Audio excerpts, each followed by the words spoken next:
Hey guys, Paradoxil here. Welcome back to a brand new video, everybody. In today's video, we are going to be making a simple calculator app using a Python library called tkinter. Now, if you don't know what tkinter is, or you just never used it, tkinter is a pre-installed Python library that comes with Python upon installing it to your computer.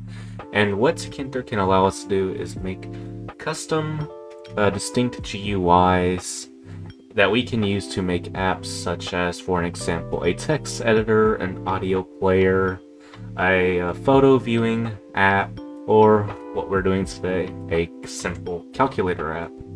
So to get started here, we are going to type at the very top of our code from tkinter import all. Or actually we are typing in an asterisk, but what this means to Python is that we are just importing everything from tkinter.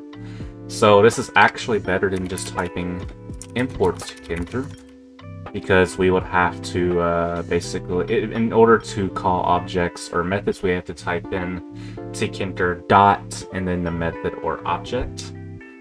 So just typing in from tkinter import all just makes things a little easier, and it shortens it to one line of code. So what we're going to do now is we're going to initialize a GUI object, or a TK object is actually what it's called for tkinter. And this is going to basically give us a blank slate to start writing our code to, and actually making it an usable application. So to do that, we are going to create a variable, and we can name it whatever we want. We can name it GUI root master main master GUI, whatever you want to name it. Now, most online tutorials and guides will use root, just like that. So that's what I'm going to name it in this video. So I'm going to type in root equals tk with a capital T. So I have now created a tk object, and we're going to skip a few lines here. We're going to skip to line 7, and we are going to type in root.mainLoop. And what this main loop method does is, upon calling it, it will make our code run indefinitely, opposed to just running and then killing itself for a split second. So this basically traps it in a while true loop. So if I go ahead and run it now, as you can see, we get this little blank screen that we can resize, and we can make it a full screen or minimize it. This is what we have so far. So this is our blank slate, and we already have our icon and a title. So that is what we have so far. Of course, we're going to edit all of that. So this is what these 3 lines of code do.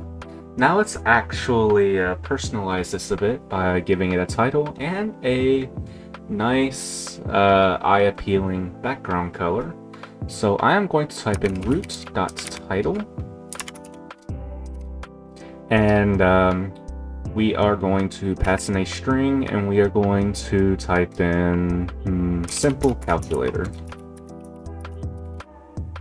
And then we are also going to give it a background. So we are going to type in root.configure, and we're going to type in background equals, and then we can pass in a string, and we can type in light blue. And if I go ahead and run the code now, we get our title here, and we have a light blue background. Now for the icon, you can change that. I think it's something like roots.icon bitmap, yeah. And then you will pass in the directory for your ICO file. An ICO file, which is, for an example, icon.ico. ICO is just the icon file. It's basically a 16-bit image or a 64-bit image. You can convert your PNG to an ICO file, and ICOs just allow us to have an icon. So I'm not really going to do that in today's video because I don't actually have an icon I made and prepared. I forgot about doing that. I should have done that. But basically all you have to do here is just pass in the directory for your ICO file and you should be good to go. So after that, we need to make our entry. Now, before we do that, I actually want to post an image on the screen right now. What you're seeing at the moment is kind of what I want my calculator to look like. Not exactly, of course, because that what you're seeing is just the standard Windows 10 calculator. It's the default one, the default system calculator. I want mine to have the same format. So yes, 7, 8, 9 at the top, 4, 5, 6 at the bottom, or not bottom, but in the middle, and then 1, 2, 3 at the bottom, and then 0 at the bottom middle. So I kind of want my calculator to look something like that. So I just wanted to post that image on the screen to give you a representation on what I'm going for here. So I'm going to go ahead and create my output field, and to do that I'm going to type in input entry is equal to an entry object, and I'm going to give it a width. I'm going to make it 40, and I wonder if I can give it a height. No, I cannot. Okay, so we can't give it a height. That sucks. Anyways, after that, I am going to go ahead and create my functions. Actually, no, I need to create an equation variable here, and you'll see why. So this equation variable here is going to be a string, and we're going to leave the string empty. And what this does is that is going to be our entire equation. It's going to be stored inside of that variable. And after that, we're going to make our functions. Now, I'm going to put this all in a class. You do not, because we're not actually doing anything object-oriented today. I'm just doing this for organization purposes. So, yeah. Now, anyways, after that, we can go ahead and create our first function, which is going to be our clear function, which is the CE button you saw at that image I posted a minute ago. So we are going to type in def clear, just like that. And all you need to do is just type in 3 lines of code. First is global equation. Then equation is equal to an empty set of strings.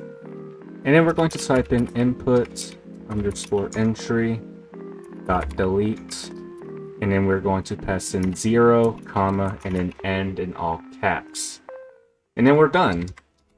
Now it's time for our second function, which is going to append each number or mathematical symbol to our equation.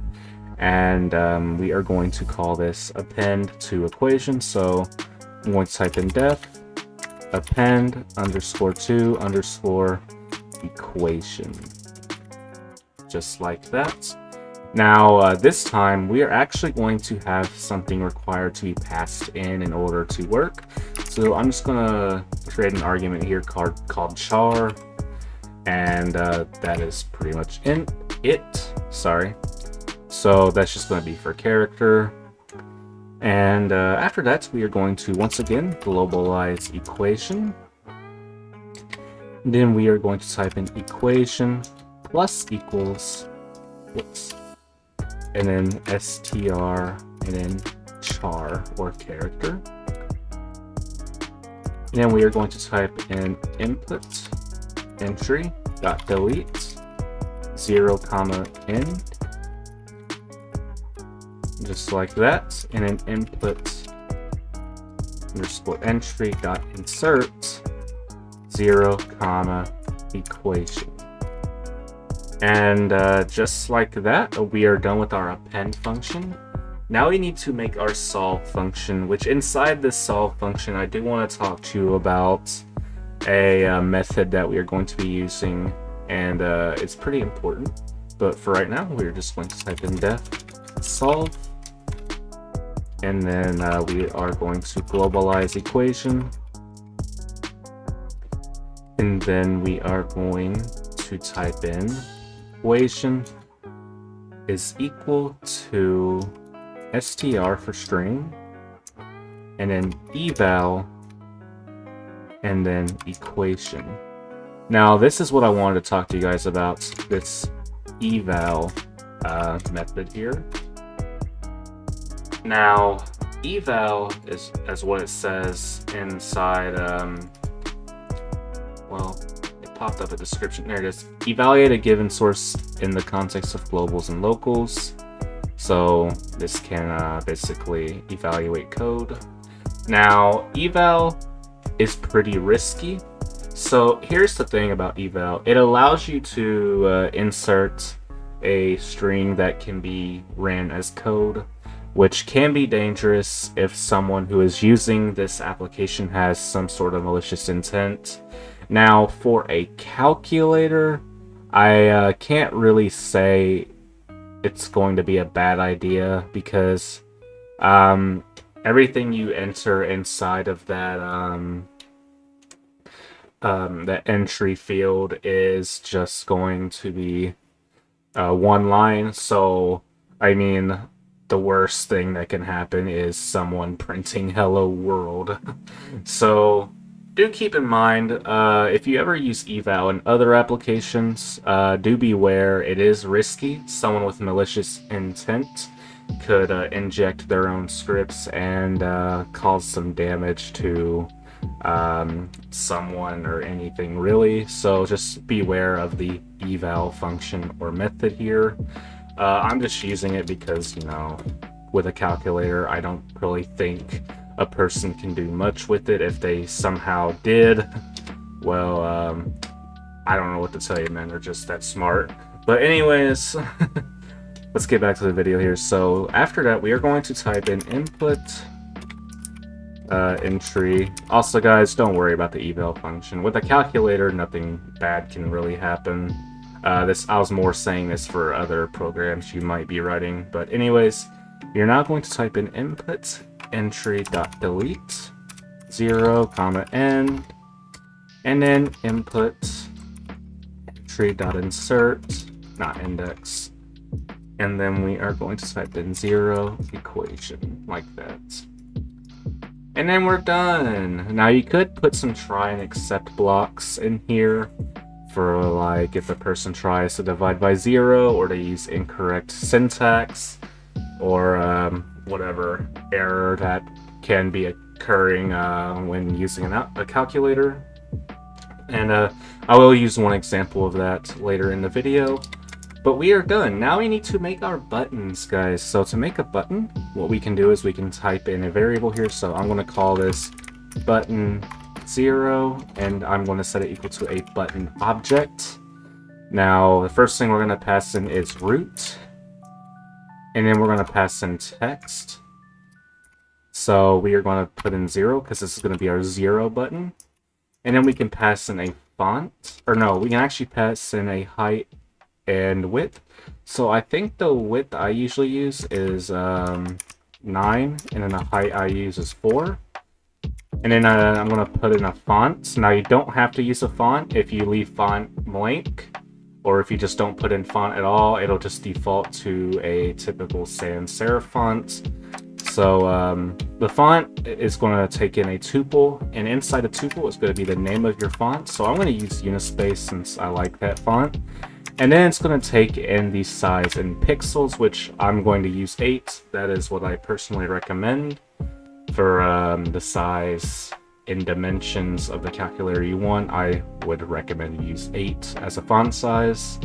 And then after that, we need to pass in a command. So we are going to type in command equals lambda, and then functions dot append to equation. And since this is going to be 0, I'm going to pass in 0 as our character. Now, I've already made all my buttons, and I'm just going to copy and paste them, because I don't really want to waste a lot of time making all of these. So if you want to copy all these, you can. I will post this to a GitHub if I can remember, and I will try to link it in the description, guys, if you want to just copy it from there and download it yourself. So this is what I did. So this is all my numbers, and this is my equals button, or my solving button, and this is my mathematical symbols, so plus, minus, times, and divide, and it uses the according Python operator that can be used in our eval function. So after that, we need to grid these buttons and whatnot. So the thing I want to do is I want to make it like the Windows calculator, like the same format, and you know how everything's gridded on that. Even, square, grid, whatever you want to call it. So I want to put in my entry first, and I'm going to do it by typing in input underscore entry dot grid, and then for the row I'm going to put in 0. So the rows are top to bottom, and the columns are left to right. So the bigger the integer you put in for row, the more towards the bottom the gridded widget is going to be, and the higher number the column is, the more towards the right the widget would be. And they all start at 0, so keep that in mind. So I'm also going to make the column 0 as well, but I'm also going to make the column span equal to 4, and I'm going to give it a padding of 10 pixels. Now let's do 6, and then I'm going to give the pad X of 6 pixels as well. This basically gives it some space in between all the other widgets. This basically gives the space between our entry widget and the buttons of 6 pixels on the vertical axis and 6 pixels on the horizontal axis. Of course, if you want, you can configure that and just make it to whatever you're comfortable with. And if I were to go ahead and run this, we should have our text box here, which we do, and we can put in everything we want. So we now have our entry gridded. Now let's grid the buttons. So we want to grid our 7, 8, and 9 buttons under the input entry button. So I'm going to type in button 7, dot grid. And I want to type in row equals 1, column equals 0, just like that. And I'm going to do the same thing.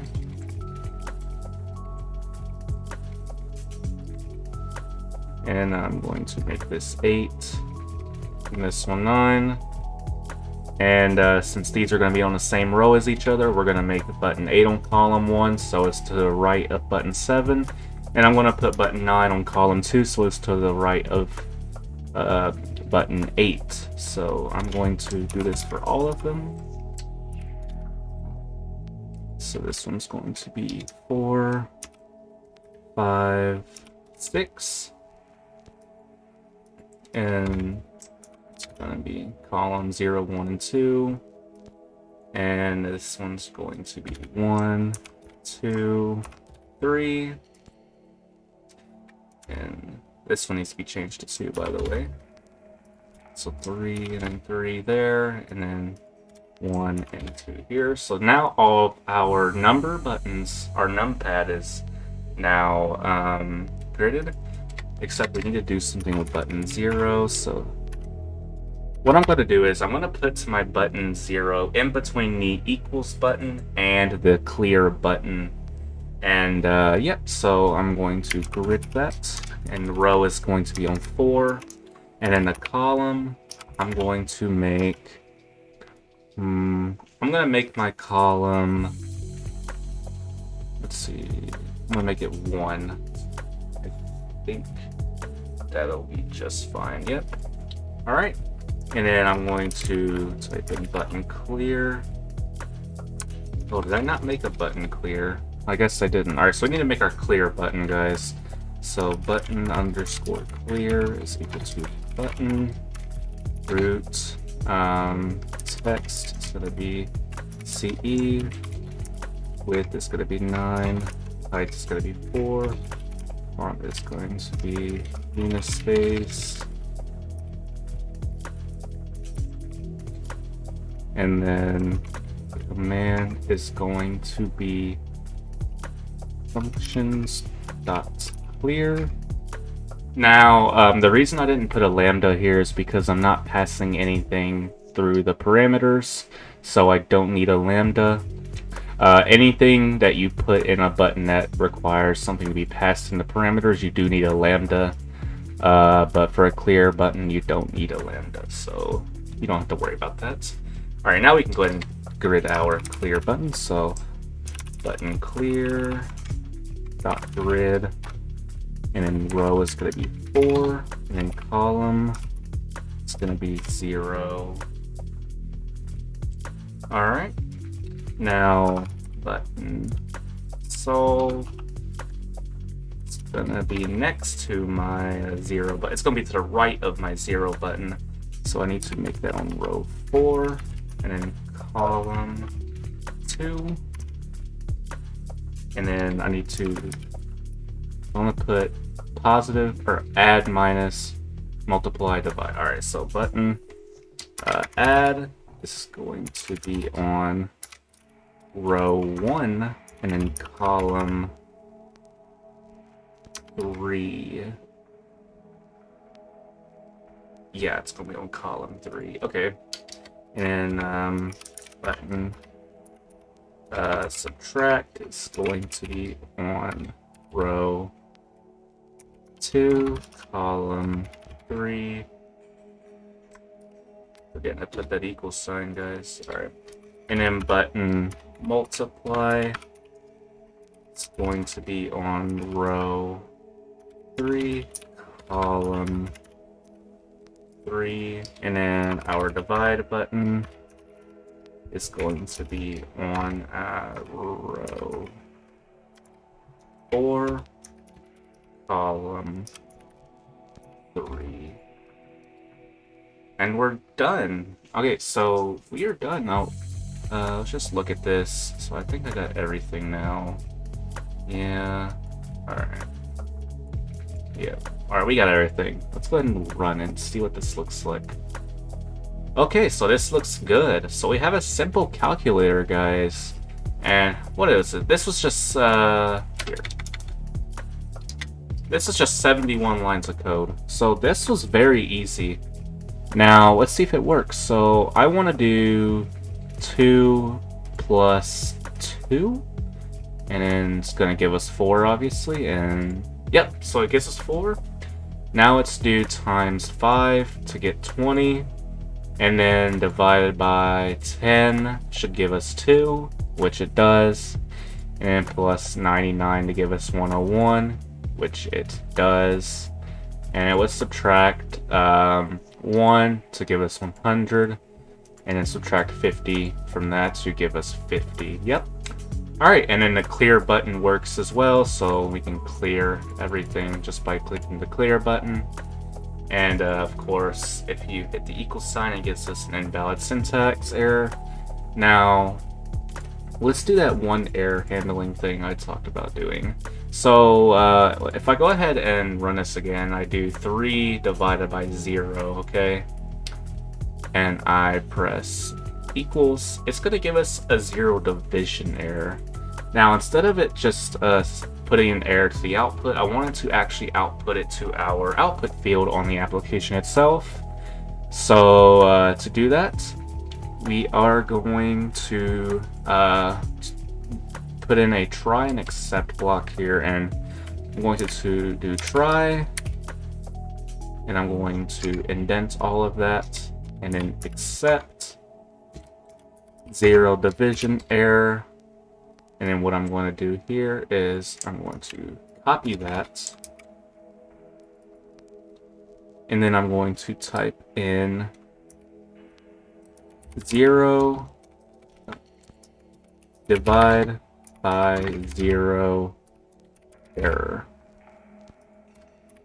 And I'm gonna put it in all capitals because that's what it looks like on my handheld calculator. So let's go ahead and run this again. So 5 divided by 0, and as you can see, it outputs divide by 0 error. So that's how we can have errors output to our output failed. Now, of course, you can do this to an overflow error because that does exist in Python. You can also do it to a you can do it for a syntax error, and yeah. So that is it for this video. It was 75 lines of code in total. I will remember to put this on GitHub, and I will try to remember to put the link of this GitHub repository in my description. But anyways, if you all enjoyed, please smash that like button, and don't forget to subscribe to my channel if you'd like to see more videos just like this. Anyways, if you guys need any help with code, or you just want to hang out with me and 250 plus over people, join my Discord server. We will be happy to help or just hang out with you. So without further ado, you guys have a great day. Bye-bye.